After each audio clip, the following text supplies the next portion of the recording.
Hello everyone, কেমন আছো তোমরা সবাই? আশা করি তোমরা সবাই অনেক ভালো আছো এবং সুস্থ আছো। Welcome to 10 minute school. আজকে আমরা হিসাব বিজ্ঞান প্রথম পত্রের প্রথম অধ্যায় হিসাব বিজ্ঞানের ধারণা এই চ্যাপ্টার থেকে 3টা গুরুত্বপূর্ণ টপিক নিয়ে আলোচনা করব। প্রথমটি হচ্ছে হিসাব বিজ্ঞানের ধারণা, দ্বিতীয়টি হচ্ছে ব্যবসায়ের ভাষা হিসেবে হিসাব বিজ্ঞান এবং তৃতীয়টি হচ্ছে হিসাব বিজ্ঞানের উদ্দেশ্য। তাহলে দেরি না করে চলো আজকের ভিডিওটি শুরু করে দেওয়া যাক। তো আমরা যে সাবজেক্ট নিয়ে পড়ছি সেই সাবজেক্টের নাম কিন্তু হচ্ছে হিসাব বিজ্ঞান। আমরা এই হিসাব বিজ্ঞানের ধারণা সম্পর্কে হচ্ছে আজকে জানবো। তো হিসাব বিজ্ঞান এই শব্দের মধ্যে কিন্তু খেয়াল করে দেখো দুইটা শব্দ রয়েছে, একটা হচ্ছে হিসাব আর একটা হচ্ছে বিজ্ঞান।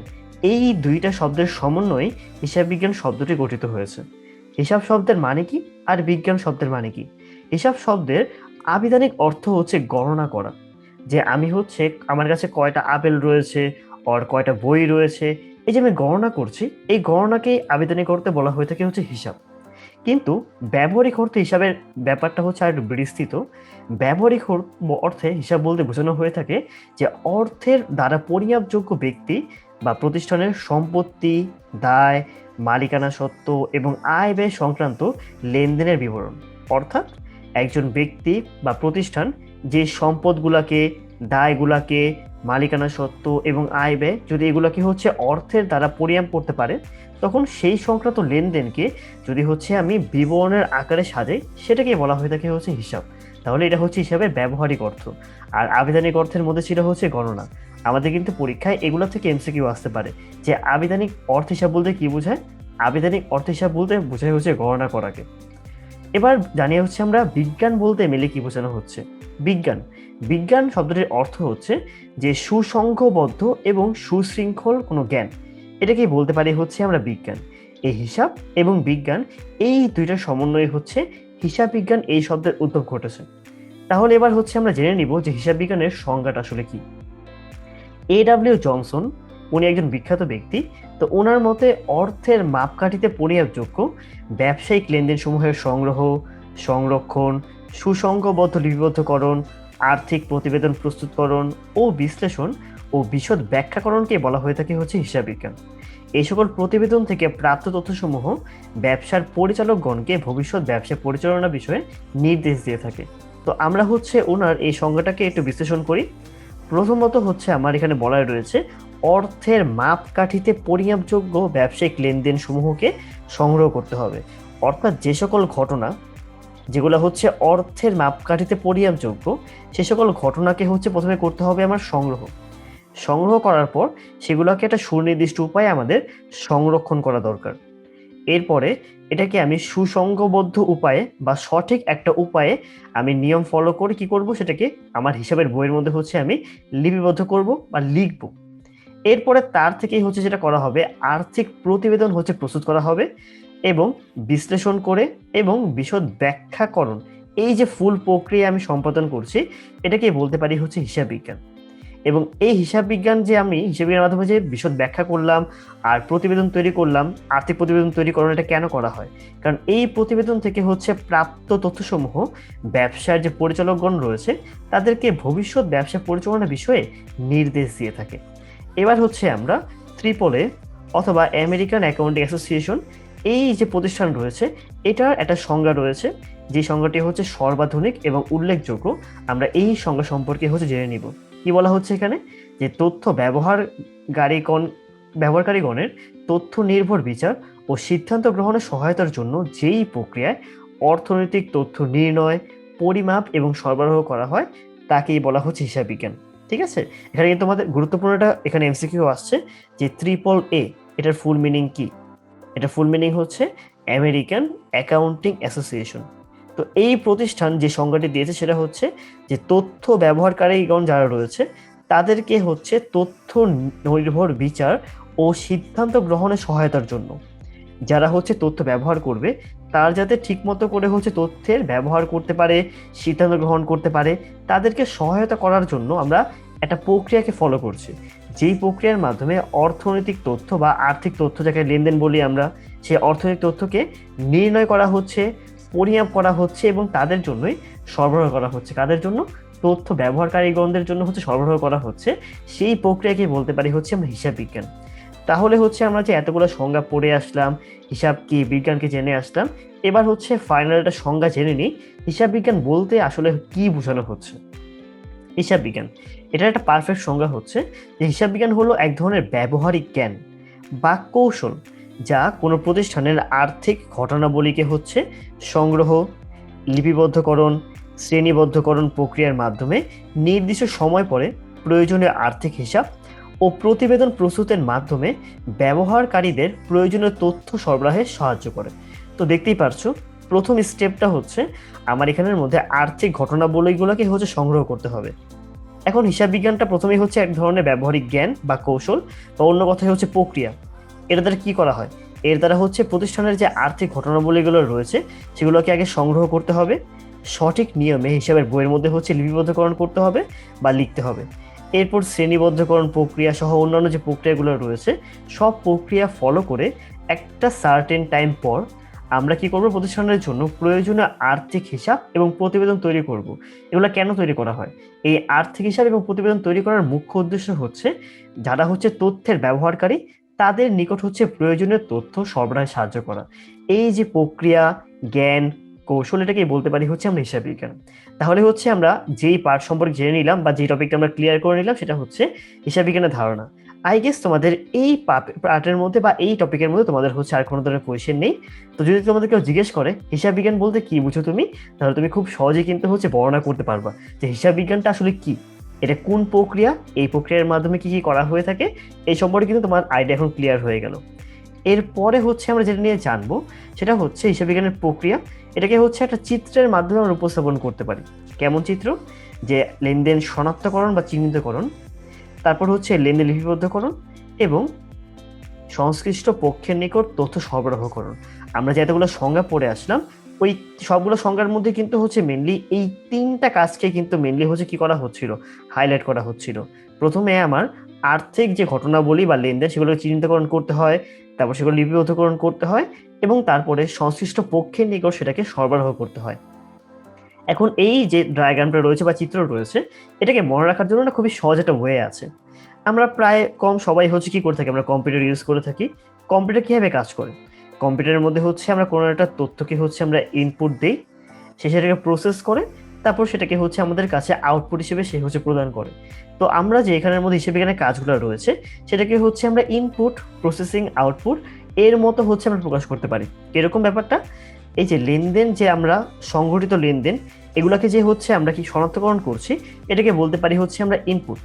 হিসাব বিজ্ঞান প্রক্রিয়ার ইনপুট হচ্ছে লেনদেন শনাক্তকরণ।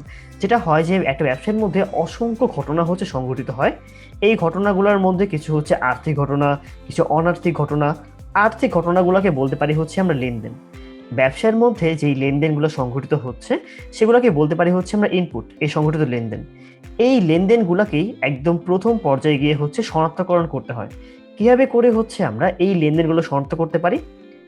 চালান, ভাউচার, ক্যাশ মেমো এরকম অনেকগুলো দলিল রয়েছে যার মাধ্যমে হচ্ছে হিসাব বিজ্ঞানের যে লেনদেনগুলো রয়েছে সেগুলোকে হচ্ছে শনাক্তকরণ করা যায় বা চিহ্নিতকরণ করা যায়। তারপর আমি তো লেনদেনগুলোকে শনাক্ত করলাম, এরপরে কি হবে?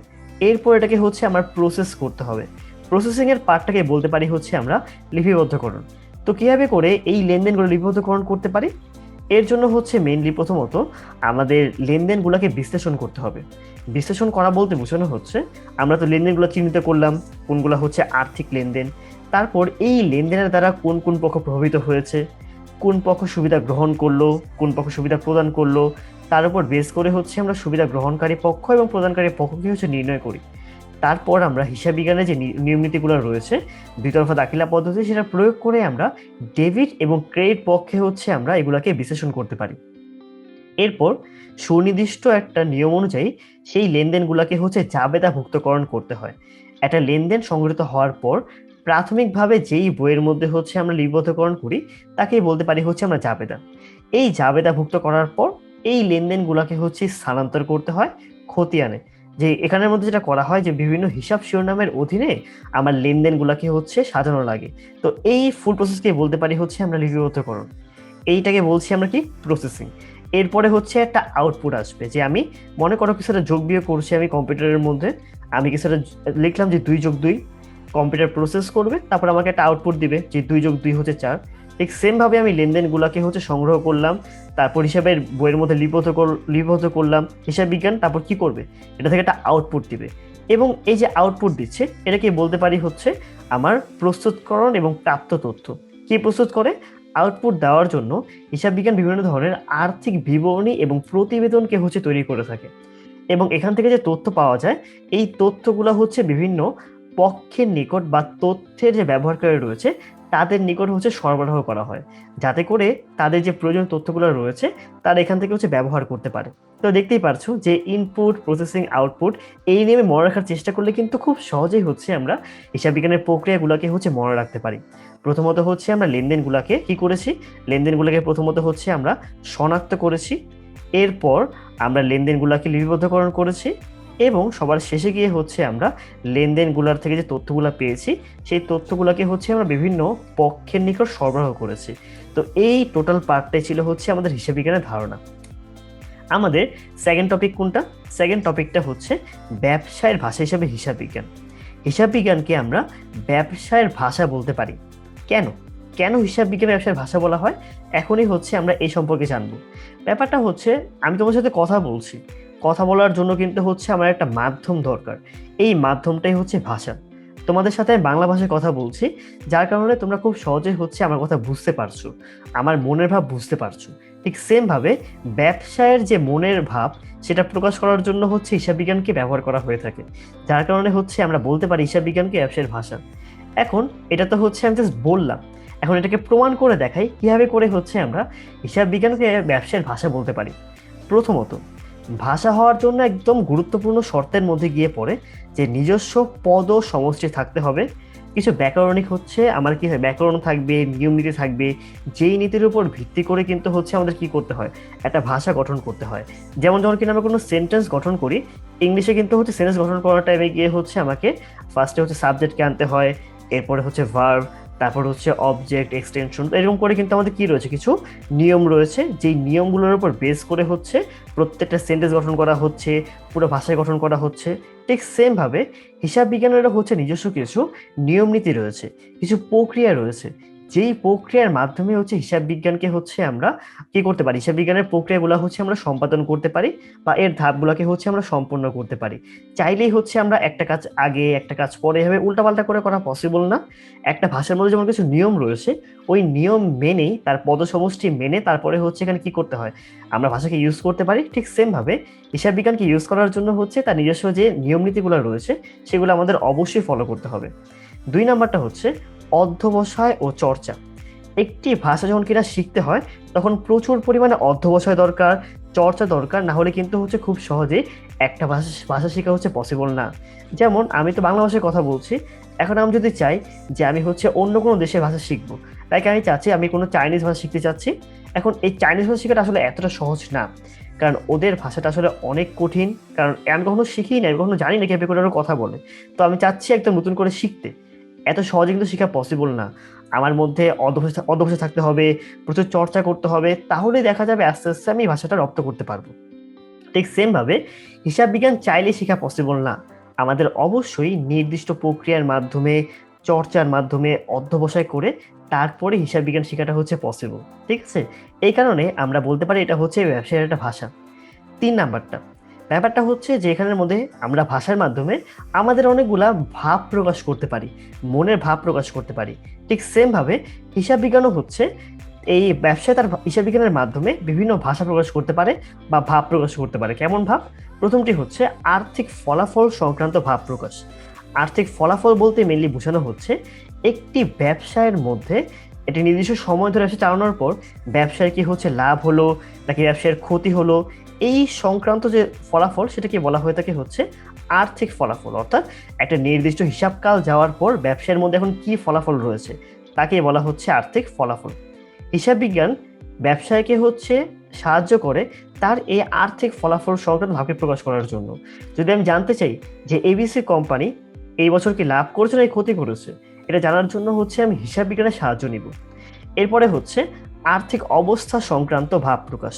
আর্থিক অবস্থা বলতে বোঝানো হচ্ছে একটা নির্দিষ্ট সময় বিন্দুতে ব্যবসায়ের মধ্যে কি পরিমাণে সম্পদ রয়েছে, কি পরিমাণে দায় রয়েছে, কিংবা কি পরিমাণে স্বত্বাধিকার বা মালিকানা সত্ত্ব রয়েছে, এই সম্পর্কিত হচ্ছে যে তথ্যাবলী, সেগুলোকে বলতে পারি হচ্ছে আমরা আর্থিক অবস্থা।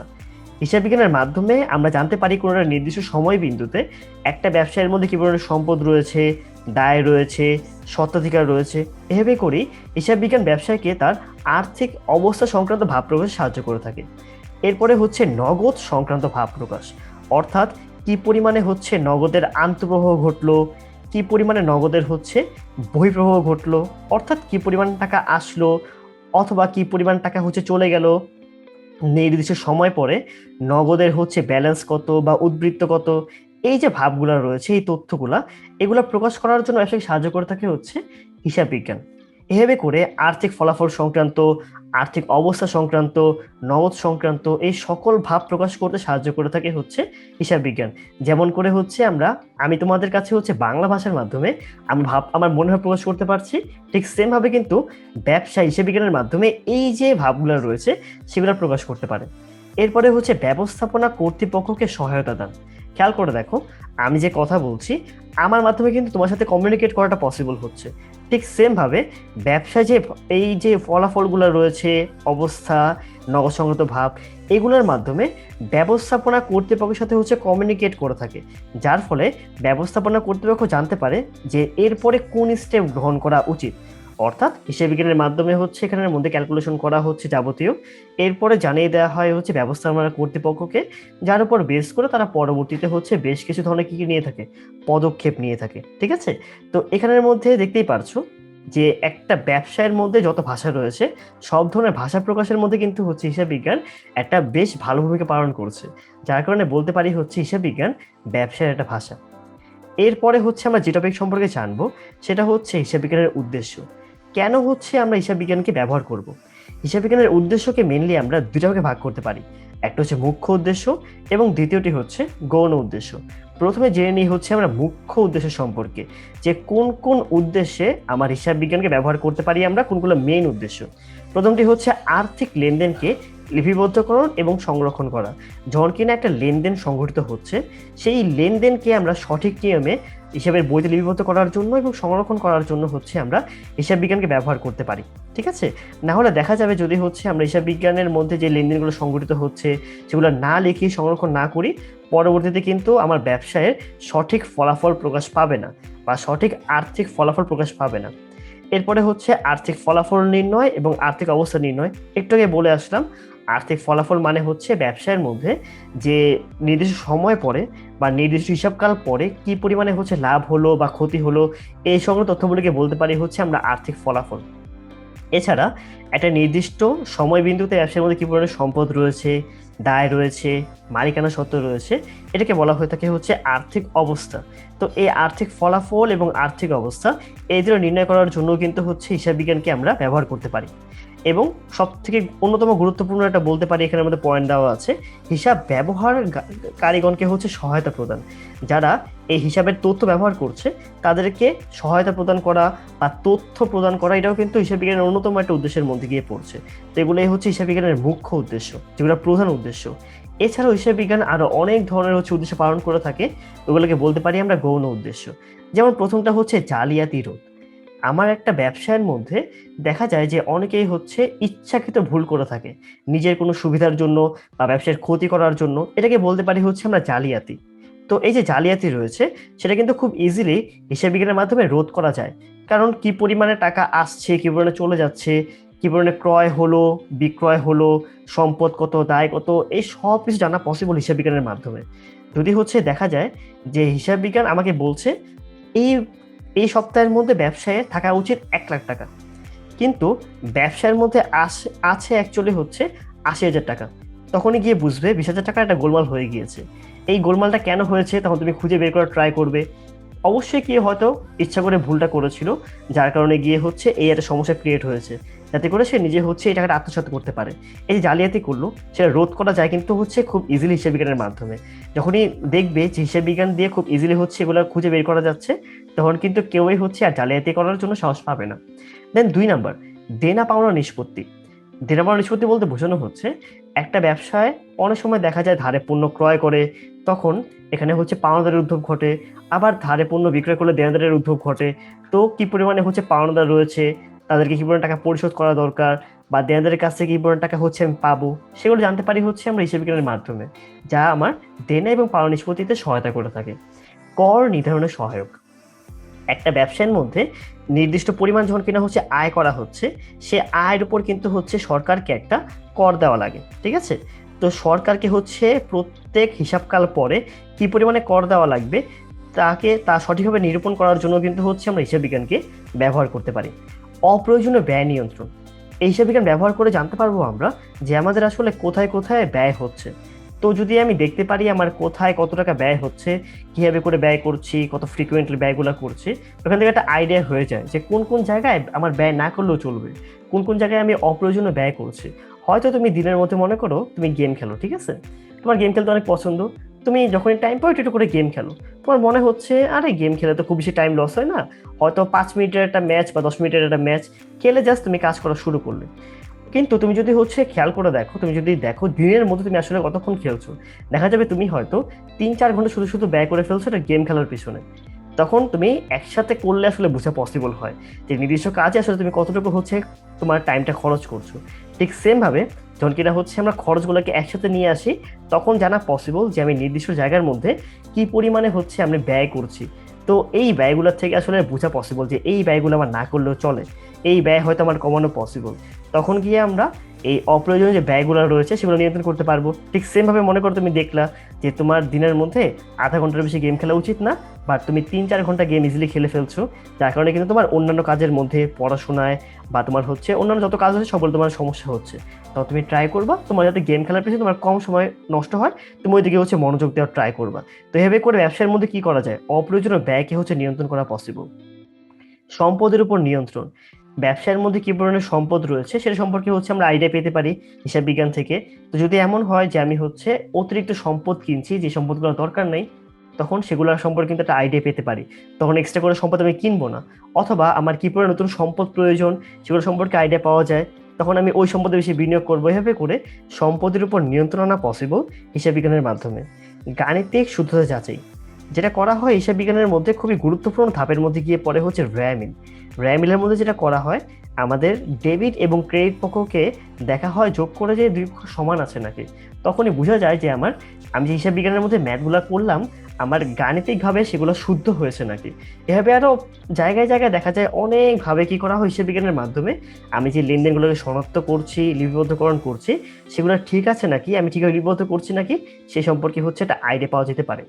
এরপরে হচ্ছে জবাবদিহিতা সৃষ্টি।